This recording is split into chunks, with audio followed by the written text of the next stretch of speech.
Welcome to Moments with Marianne. This is your host, Marianne Pastana.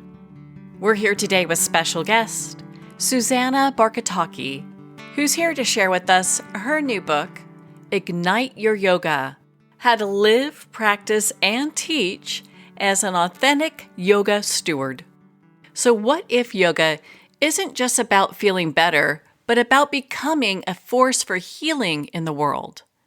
Well, today's guest is here to share with us just that.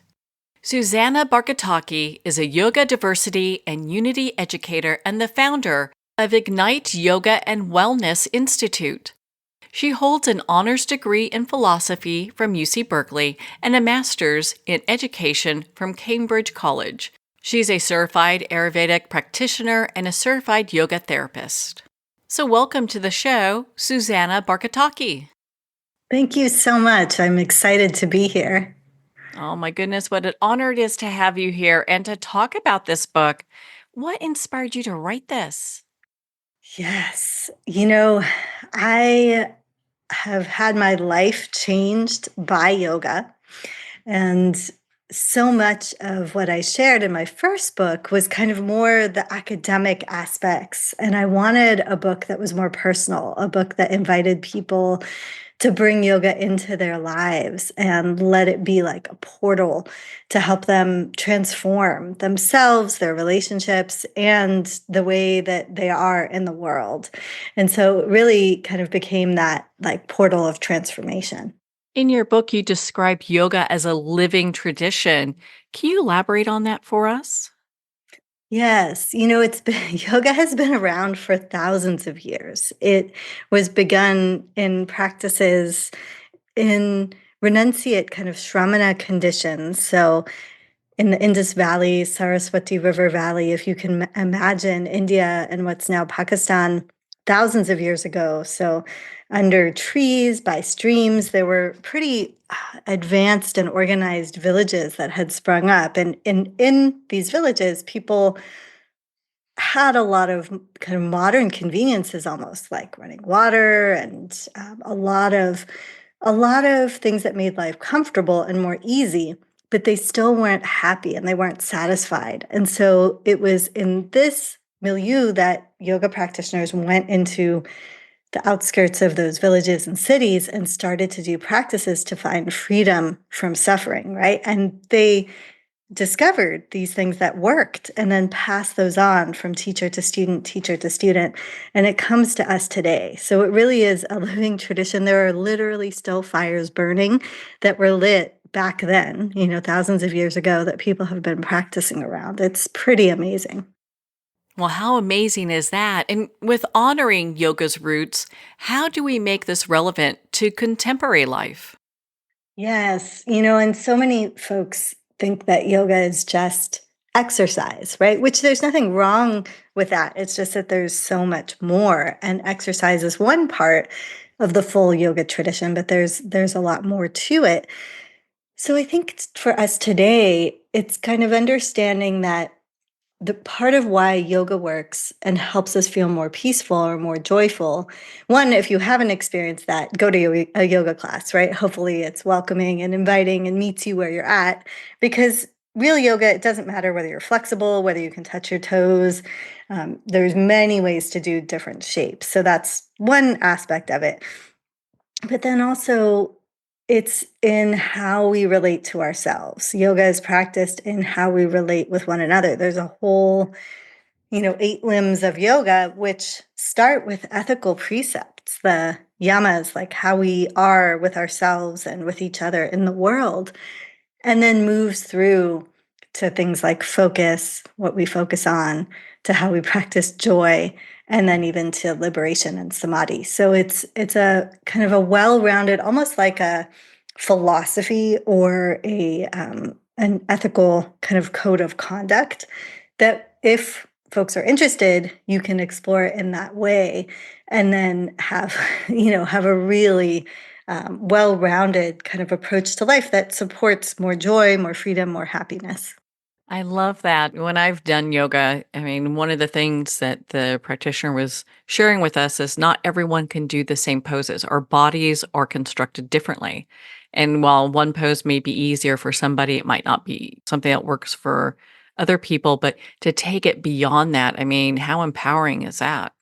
Yeah, exactly. One of my early students was paraplegic and so couldn't move any part of their body, right? And so I had to learn early on how to ensure that the experience of a pose, no matter what our bodies are doing, that experience and energy can be felt. And so whether you're sitting, you're standing, you're lying down, whether you're moving or you're still, the essence of, say, mountain pose, right? Taking a strong, solid foundation.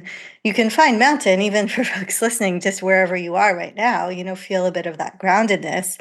And that is a different quality than like a warrior pose, even if you don't change what your body looks like, right? If you take more of a warrior shape or a more relaxing, like child's pose, or even, Shavasana, you can have a micro moment of rest in that same shape. Like I'm just sitting and I'm shifting just very slightly, but I can experience those different qualities regardless. And so that's the invitation, is that subtle attunement that's so powerful.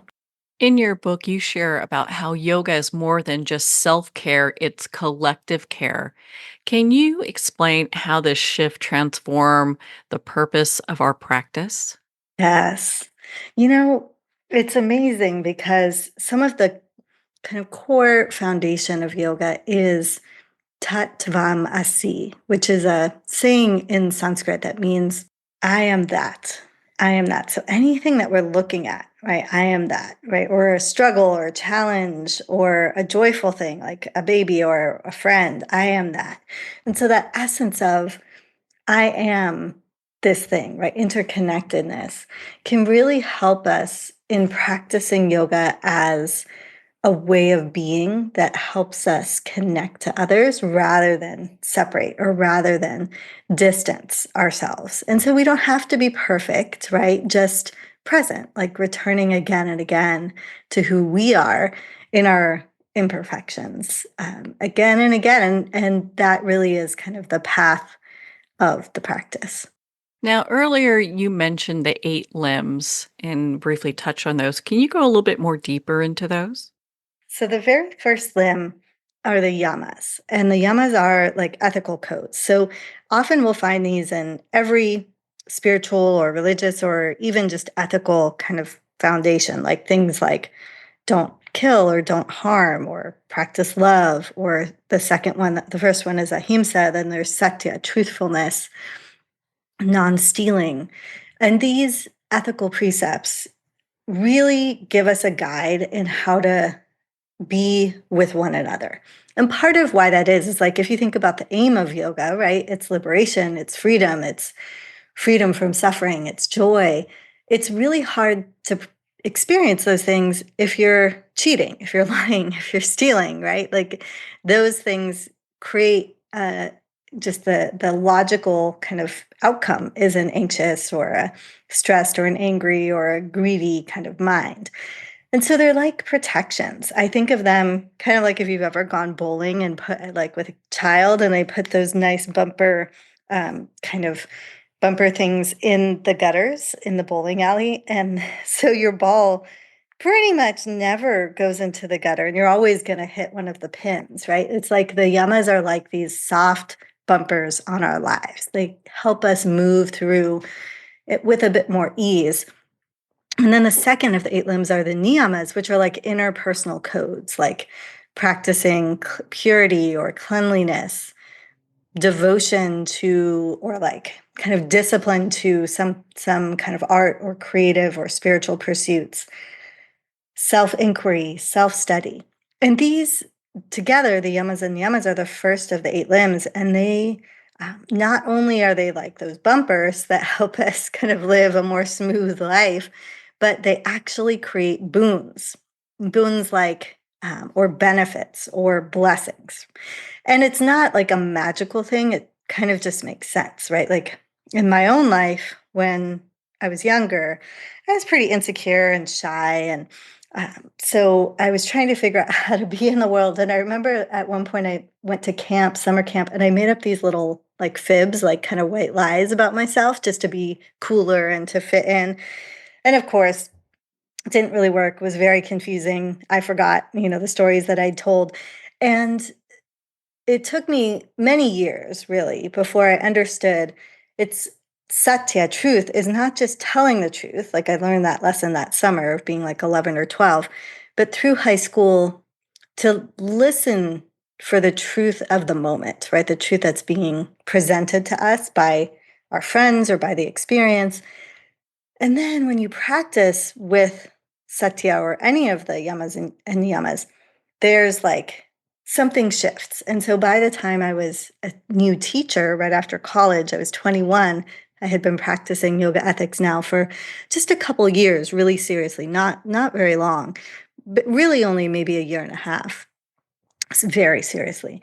And all of a sudden, my students were listening to me, right? My words had weight. They were resonant. The beginning of the year, they couldn't even hear me or they wouldn't do homework. By the middle end of that year, students were coming to my class. I was teaching in public school and they'd be like, Miss B, we're coming to your class, but we're going to leave the rest of the day. I'm like, no, come to my class, but here's why you should stay. And so I share all that to say the eight limbs are living things and they can they can really transform our lives if we're in relationship with them. And that's just one example. I have examples like that for each of them, with brahmacharya, which is energy management. I practice that in my relationships. And through that practice, as I began dating, I found a much better way of having a relationship with someone. And later, through the years of practicing the yamas and niyamas, we realized, okay, we're like in a relationship that's not, we're not going to become monk and nun, which the person I met, we had been considering that when we first met, but we're going to have a householder's life and have it based on these spiritual practices. And so we've been married now 21 years and have a child, so all these things that are joyful and beautiful, I feel like they really came from a deep practice. So that's just the first two. Then we've got asana, the physical practice. I won't go in as much depth because that's one that many are familiar with. There's so many ways to practice asana, but it really means a calm and easeful seat.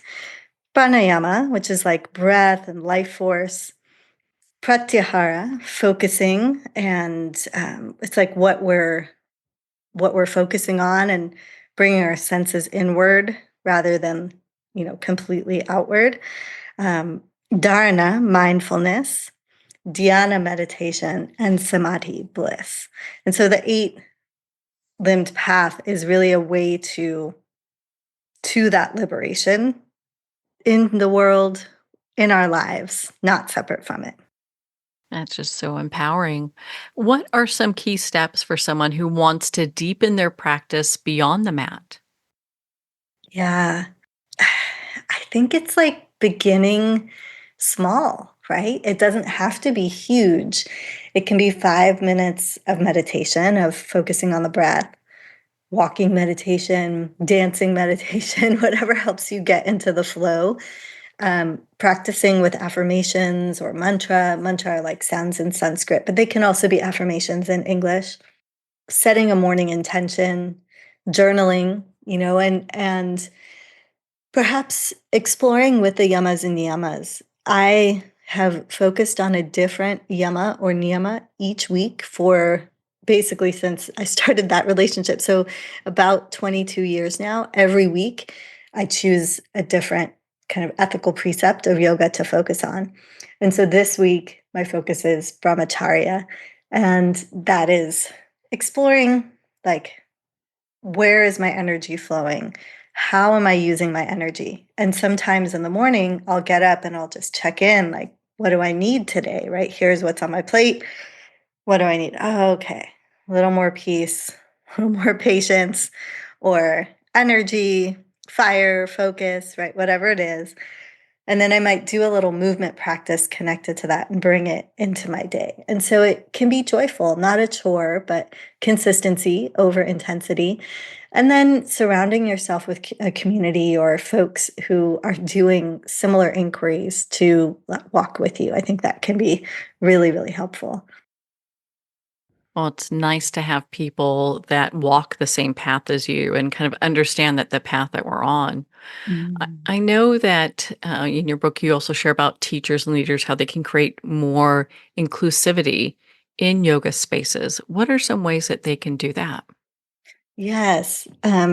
It's such a joyful thing to welcome folks into a yoga space, or, if you're not a yoga teacher, any space that you run or lead. Even I think about like when I have a party, right? How can I help people feel welcome and included? And one of those things is just simply by asking who's there and understanding like who's in the room, what their needs are.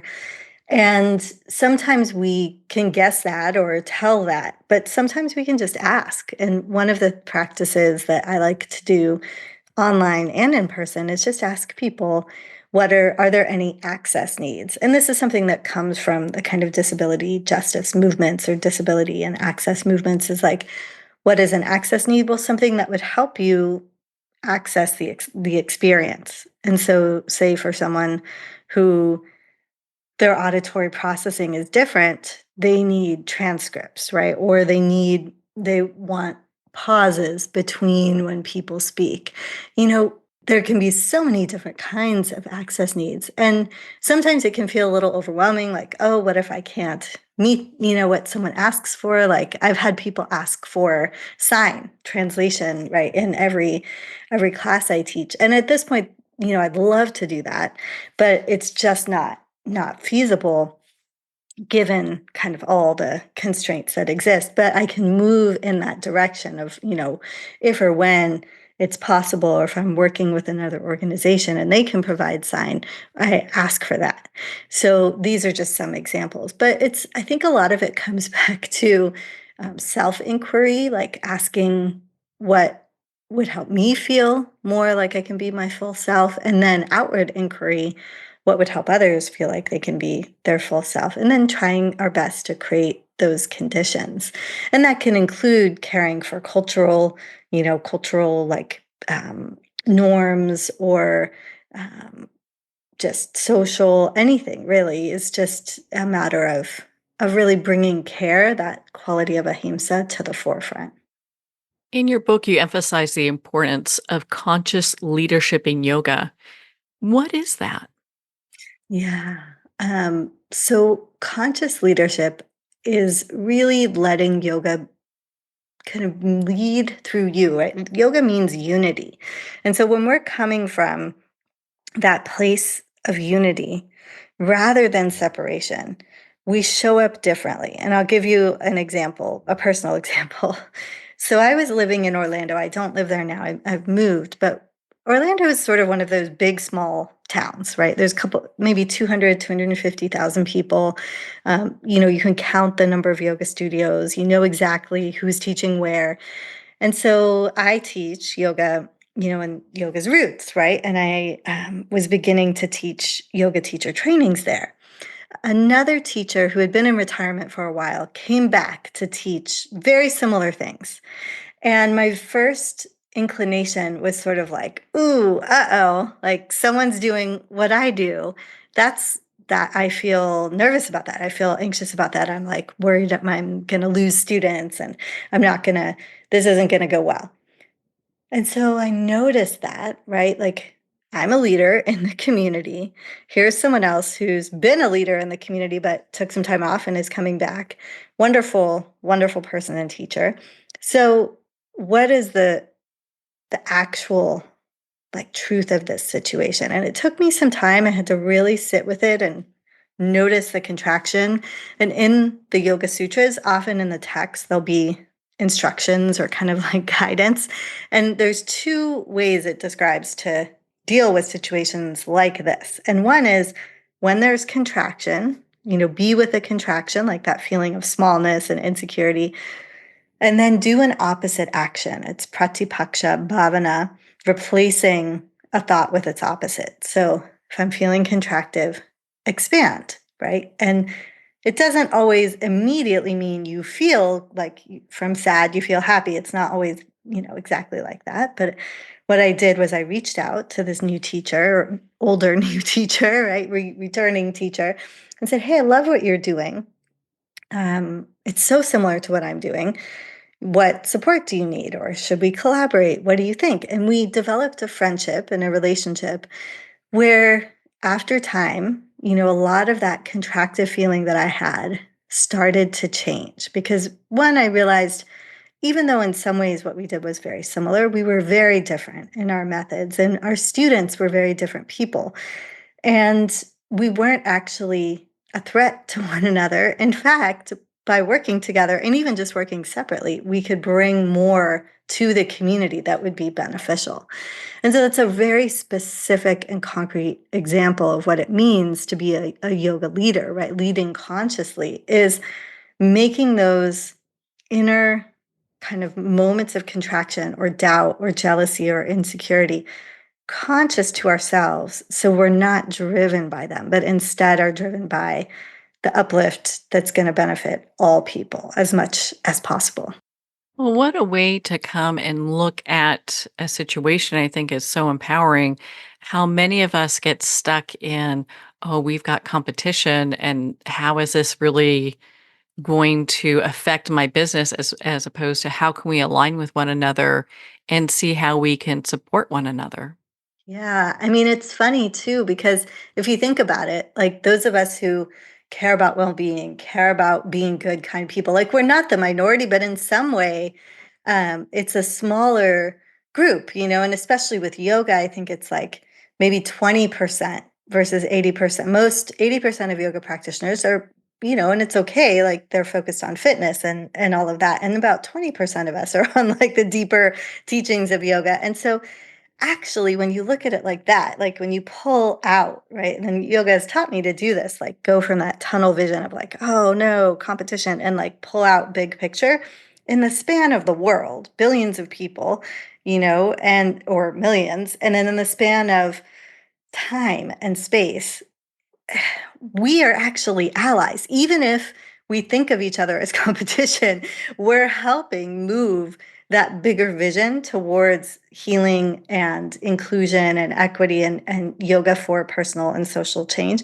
forward. And so, why not work together? We're going to be more effective and it's also going to be so much more fun. But it is a practice. And I think, like you said, it's so natural, so normal to feel competition or to, we have these like insecurities that are, I think even the ancient yogis, because the texts have descriptions of things like fear or doubt or insecurities. We've always had these things. It's not a new thing. It's very human. And what practices like this give us is like a way to not be driven by them, but to find more peace within and then create kind of more uplift outside of us. Is one of the largest misconceptions about yoga is that it's just a workout practice? Yeah, I think that is a big misconception. And I've really been thinking about how to help shift that. And I think one of the doorways is self-care, actually, because we're so stressed out, we're so overwhelmed. As a community, we're like in the beautiful mess of life. We're stressed, we're stretched. Some of us are searching for meaning, and so even if they enter that doorway for fitness, they're most people, I think, also experience coming back to their breath, back to belonging in their body, back to some sort of like deeper truth or sense of purpose and meaning. And that's because yoga is different than just calisthenics or different than just stretching. There's a lot of technical reasons for it, but it's working on energetic centers in different ways. And that's a doorway in. So it's like, oh, okay, self care. And that self care can lead to then this kind of softening of the sense of self into community care, right? Caring for those around you. And for some people, I think that can be a beautiful doorway into a deeper kind of practice. That's what I hear from a lot of folks. It's like, wow, I came to yoga for whatever, because my teacher told me to, or because, I wanted to work out. And then I never imagined I could feel so peaceful, or I never imagined that I could be, less clumsy, or all of these different things. I think it can be a really great bridge to some of the deeper practices. In your book, you talk about becoming an agent of spiritual possibility. I'd love for you to share with us what that is. Yes. Yeah. Becoming an agent of spiritual possibility is a phrase that I've heard used, and I just love it because when I think about, the big picture, like for folks listening, if you ask yourself, like, why am I here, right here in the world at this moment, this time, and this life, and these circumstances, and these friends, and it's like there's there's often always a reason, or many reasons, even if it's not entirely clear at this moment. And so part of what living in a way that's like being an agent of spiritual possibility does for me is it helps create a sense of purpose and meaning to everything that's happened and is happening in my life. And when we live that way, connected to, it doesn't have to be yoga ethics. I think it can be any ethical path, right? Any path of choosing to live by a certain kind of like codes that are good, that are caring for us and for others. We're transformed, and that naturally transforms the world around us. And it opens up so many more possibilities. And just seeing, like, I went from growing up in a small village in England. I then moved to the US and LA, which is why I sound like I do. I don't have an accent because I grew up here from when I was about 5. And, went to like in kind of a urban high school. Like there were a lot of things pointing to me having a very different life than I have, right? But being open to and saying yes to a spiritual path, and then really trying my best to live that over and over and over again. It's like there's the possibility, and I'm lucky enough to do this work publicly, so I get notes and letters all the time, every week, that are like, "Thank you for what you do, because you're showing me that there's a different way to live, or you're showing me that there's possibility, or that there's inspiration." And so you don't have to do it on a large scale. It doesn't really matter what the scale is. It's just living in that way that allows for positive change to be kind of rippling in your own life and around you. And I want to say, for people who are like, wow, Susanna, that sounds great, but I'm super stuck. I have no idea what my purpose is. And I, feel like a total mess. Like, yeah, I get it. I go in and out of that too, right? It doesn't mean that you're like, you have everything figured out. It just means that when you're stuck, you come back to, okay, what would be the kindest thing in this moment? What is the truth of this moment, right? You come back to those ethical things and let them guide you. And you don't have to have it all figured out. You can just take like the very next step that feels right and in alignment. And then after that, take the next step. And after that, take the next step. And it kind of unfolds in that way that is in bringing in more possibility. I love that because it's really a practice for everyday life because nothing's going to make everything perfect. It's allowing us to be able to just be in the moment and work through that moment. Yeah, exactly. My goodness, Susanna, you're just such a inspiration. Where can our listeners connect with you and learn more about Ignite Your Yoga and be part of your community?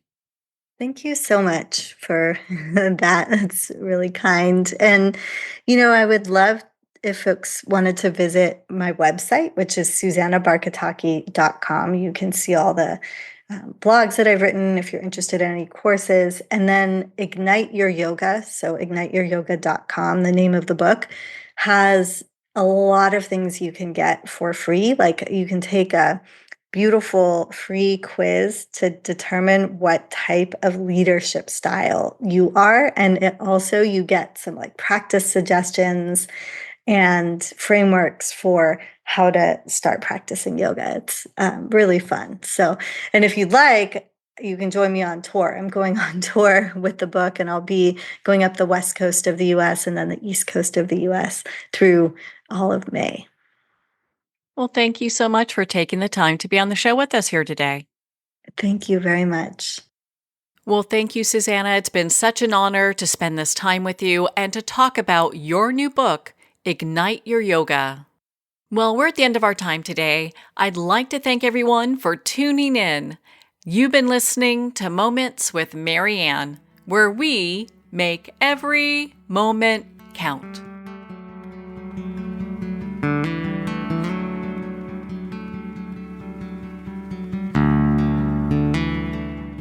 In a single moment, your life can change. Moments with Mary Ann is a transformative hour that covers an endless array of topics with the best of the best. Her guests are leaders in their fields, ranging from inspirational authors, top industry leaders, and business and spiritual entrepreneurs. Each guest is gifted and a true visionary, a recognized leader in her own work, and while teaching others to develop, refocus, and grow, Mary Ann will bring the best guest and sometimes a special surprise. Don't miss this. You never know just which moment will change your life forever. Make sure to tune in and visit momentswithmaryann.com for more information.